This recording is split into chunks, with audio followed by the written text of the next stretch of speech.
प्यारे बच्चों, आज हम लोग क्लास 12th का जियोग्राफी पढ़ेंगे। चैप्टर 5वां चल रहा है और इसमें लेक्चर 16वां है। कृषि प्रणाली के प्रकार चल रहा था। आज हम लोग इसमें पढ़ेंगे रोपड़ कृषि, जिसको कहते हैं बागाती कृषि। इसके दो नाम हैं, रोपड़ कृषि और बागाती कृषि। देखो, नाम से ही लग रहा है रोपड़। इसमें ज़्यादातर वही फसलें उगाई जाती है जिनका रोपड़ किया जाता है, मतलब ट्रांसप्लांटेशन किया जाता है। तो अब इसकी विशेषता पढ़ लें कि रोपड़ कृषि लाभ के लिए बड़े आकार के क्षेत्र में की जाती है। यह जो है बहुत इसका बड़ा फार्म होगा और इसकी फसलें मुख्य रूप से चाय, ये बहुत महत्वपूर्ण है, कॉफ़ी, कोको, कपास, रबड़, गन्ना, केला, अनानास। देखो, इसमें गन्ना ऐसा है जो कि आप कहोगे कि इसका तो रोपड़ नहीं होता है, तो कोई बात नहीं, बाकी इसके अलावा सबका होता है, तो फिर भी गन्ना को रोपड़ कृषि मानते हैं। दूसरा है, इस कृषि में अधिक पूंजी निवेश, उच्च प्रबंध, तकनीकी एवं वैज्ञानिक विधियों का प्रयोग किया जाता है। बागाती कृषि व्यापार करने का अधिक लाभ कमाने की दृष्टि से किया जाता है, तो इसमें जो है पूंजी अधिक निवेश किया जाता है, लगता है, बहुत अच्छी व्यवस्था किया जाता है, तकनीकी का प्रयोग किया जाता है, वैज्ञानिक विधियों का प्रयोग किया जाता है, ताकि इससे अधिक लाभ हो। यह एक फसली कृषि है। यह जो फार्म पर बोया जाता है फसल, उसमें एक फसल विशिष्ट प्रकार के फसल का प्रयोग होता है। अगर चाय बोया जाएगा तो पूरे चाय का ही बागान होगा, कॉफ़ी बोया जाएगा तो कॉफ़ी का ही बागान होगा, अगर रबड़ लगाया जाएगा तो रबड़ का ही बागान होगा। तो अब ये एक फसली कृषि का मतलब कि एक फसल पर जोर दिया जाता है। इस कृषि में सस्ते श्रमिकों की आवश्यकता होती है। देखो, इसमें मजदूरों की काम बहुत ज़्यादा, जैसे कपास है तो कपास के डोडे तोड़ना है, उनकी निराई गुड़ाई, हर चीज़ के लिए। चाय है, चाय की पत्तियों को तोड़ा जाता है, एक बार में मैच्योर नहीं होती है, तो इसके लिए श्रमिकों की जरूरत पड़ती है, और श्रमिक महंगे रहेंगे तो फिर कैसे लाभ होगा। तो सस्ते श्रमिकों की आवश्यकता होती है। ब्राज़ील में काफ़ी, ये पूछा जाता है, काफ़ी का बागान कहाँ पाया जाता है, तो उत्तर हो गया ब्राज़ील में। और वहाँ ब्राज़ील में काफ़ी के बागान को फेजेंडा भी कहा जाता है। फेजेंडा बहुत महत्वपूर्ण है, ब्राज़ील में ही कहा जाता है काफ़ी के बागान को फेजेंडा। और जगह क्या क्या कहते हैं, देखो, भारत और श्रीलंका में चाय के बागान, मलेशिया में रबड़ के बागान, पश्चिमी द्वीप समूह में गन्ना और केले का बागान, फिलीपींस में नारियल व गन्ने का बागान होता है। स्पेशली ये चीज़ें कहाँ पाई जाती हैं, कुछ उदाहरण हैं। अब है मिश्रित कृषि। मिश्रित, देखो, मिश्रित कृषि और मिलवा कृषि में अंतर है। मिलवा का मतलब होता है कि दो फसलें एक साथ बोई जाती हैं, जैसे गेहूं और सरसों, चना और मटर। लेकिन ये मिश्रित कृषि है, मिलवा नहीं है, तो कन्फ्यूजन ना होना चाहिए।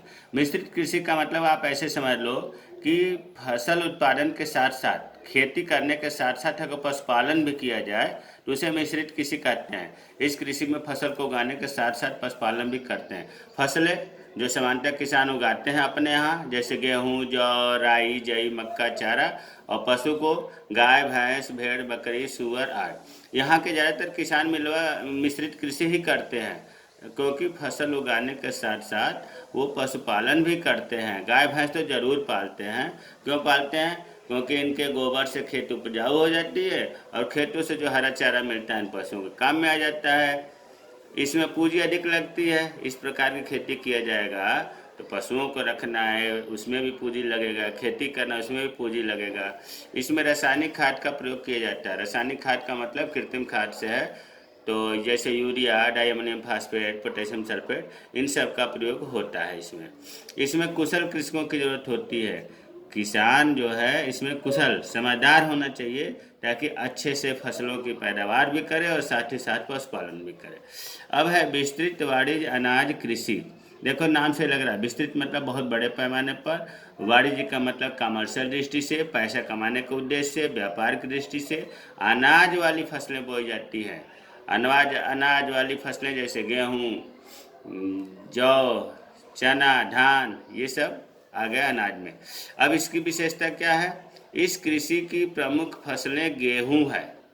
यद्यपि अन्य फसलें भी उगाई जाती हैं, जैसे मक्का, जौ, राई, जई इत्यादि। गेहूं मुख्य फसल है। दूसरा है विशेषता, इस कृषि में खेतों का आकार बहुत बड़ा होता है, बड़े बड़े फार्म होते हैं, बहुत बड़ा इसका क्षेत्रफल होता है। तीसरा, खेत जोतने से फसल काटने तक सभी कार्य यंत्रों द्वारा किए जाते हैं। जब फार्म बहुत बड़ा होगा तो वहाँ मजदूरों से थोड़ा नहीं काम होगा, मशीनों का प्रयोग किया जाता है, बुआई के लिए, निराई गुड़ाई के लिए, जुताई के लिए, कटाई के लिए। इस कृषि में प्रति हेक्टेयर उत्पादन कम होता है, किंतु कृषि भूमि के बड़े क्षेत्रफल के कारण कुल उत्पादन अधिक होता है। विस्तृत वाणिज्य अनाज कृषि में बड़े बड़े फार्म होते हैं, तो देखो अगर इसमें देखा जाए तो कहने के लिए तो एक फार्म पे बहुत ज़्यादा अनाज उत्पादन होगा, लेकिन अगर उसको हम प्रति हेक्टेयर निकाल दें तो उत्पादन कम होता है। इस प्रकार की कृषि अब महत्वपूर्ण है इसमें। इस प्रकार की कृषि उत्तरी अमेरिका के प्रेरीज, अर्जेंटीना के पंपास, दक्षिण अफ्रीका के वेल्स, यूरेशिया के स्टेपीज, ऑस्ट्रेलिया के डाउन्स, न्यूजीलैंड के कैंटरबरी में की जाती है। देखो बच्चों, इसमें ना बहुत क्वेश्चन छिपा हुआ है। कैसे छिपा है? पहले तो ये पूछा जा सकता है कि ये सब घास के मैदान है। क्या है? घास के मैदान। घास के मैदान का मतलब समतल जमीन है वहाँ पर। तो अमेरिका में जो घास का मैदान है उसे क्या कहते हैं? प्रेरीज। अर्जेंटीना में जो घास का मैदान है उसे कहते हैं पंपास। दक्षिण अफ्रीका में जो घास का मैदान है उसे कहते हैं वेल्स। यूरेशिया में स्टेपीज, ऑस्ट्रेलिया में डाउन्स, न्यूजीलैंड में कैंटरबरी। उसका उल्टा भी पूछ सकता है, प्रेरीज घास का मैदान कहाँ है? तो अमेरिका में। पंपास घास का मैदान कहाँ है? अर्जेंटीना में। तो एक बार इधर ढक करके याद करिए, एक बार इधर ढक करके याद करिए, ताकि इधर से उधर कुछ भी पूछे तो आ जाए।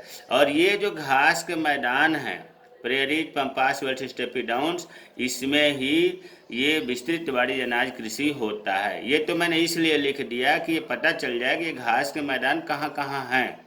इस प्रकार जो है ये विस्तृत वाणिज्य अनाज कृषि समाप्त हुआ।